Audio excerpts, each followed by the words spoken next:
Hi guys, Ben Johnson here from Geeky Goblin. Today is my first tip video. What we're going to talk about today is hidden loot tokens for the Smoke and Mirrors and the Fool's Gold scenario. I just thought I'd do a bit of a tutorial on how to create them for UB. Often when I'm playing people, we roll for scenario, but we get either of those scenarios and we say, oh, don't worry, we can't do it on UB. But I actually think there's a way that's pretty straightforward and effective for making tokens that should allow those scenarios to be played. So hopefully it works for you, and maybe we can start seeing those scenarios in tournaments in the future. Anyway, sit back, enjoy the tip video.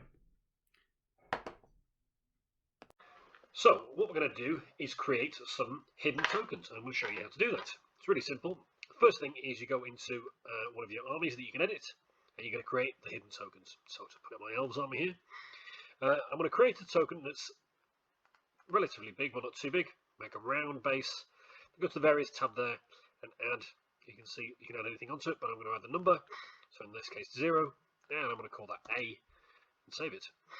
I'll do this a couple more times because I want to make some 1s and 2s. So the same thing. Make it some 40s. Round. Various. Now if I change the shape, that changes the number. And then we're going to call it B. And we'll do one last one.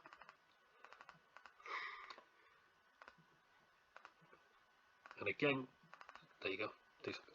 2, and we'll call that C. So now we have created our tokens. That saves. There we go. So now we're going to create our tokens to upload into our game. So the way we're going to do this is we're just going to create some tokens, and then we're going to put it into a save file, which we can upload into any of our games before it starts. So let's have a look at go to the army icon. It's on the elves here, but you can change the army if you need to. So we're going to bring in that token. But the first thing to notice is we're going to bring in 2 of them.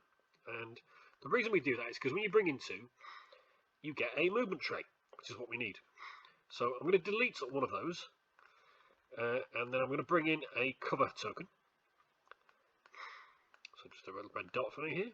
There we go. Place that over there. Now when you select that, you'll notice this chain icon.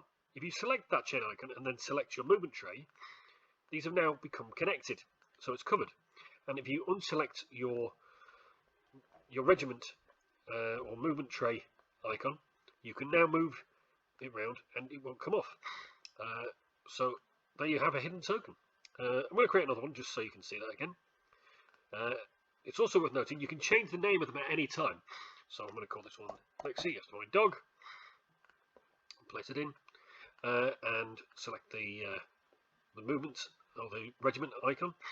Let's delete one of those out and bring in a red token, cover it up, connect it, and there you have it. Right, so I'm now going to save those here.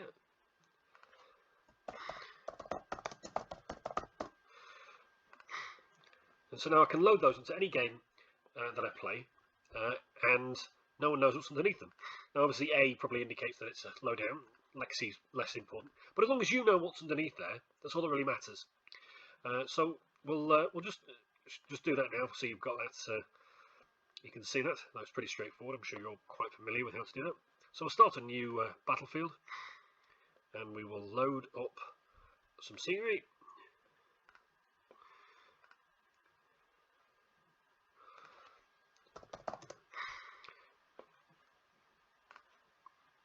So just take one of these. We'll lock that in. Right. So now we've got some scenery. So now I've normally got some tokens saved. So I'm going to load my what I call my board, which has just got my normal tokens in, which are my wound counters and a few indicators. And now I'm going to load is my hidden tokens. What I'm suggesting is that you have them as a separate save, because you might want to change the name you put them as in different games so people can't work out what's underneath them. But there you have those tokens. You can place them anywhere you like, and ideal for playing your Fool's Gold or smoke and mirrors scenarios. And as I said there, if we select this token here, you can now move that dot off, and you can see what's underneath it. Your opponent, if they select that as well, will be able to move that dot, so just be careful.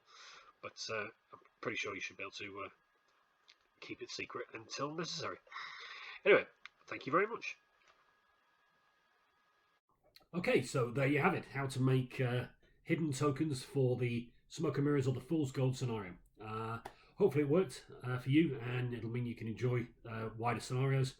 If you enjoyed the video, please subscribe to the channel, or if you have any comments, please leave them below.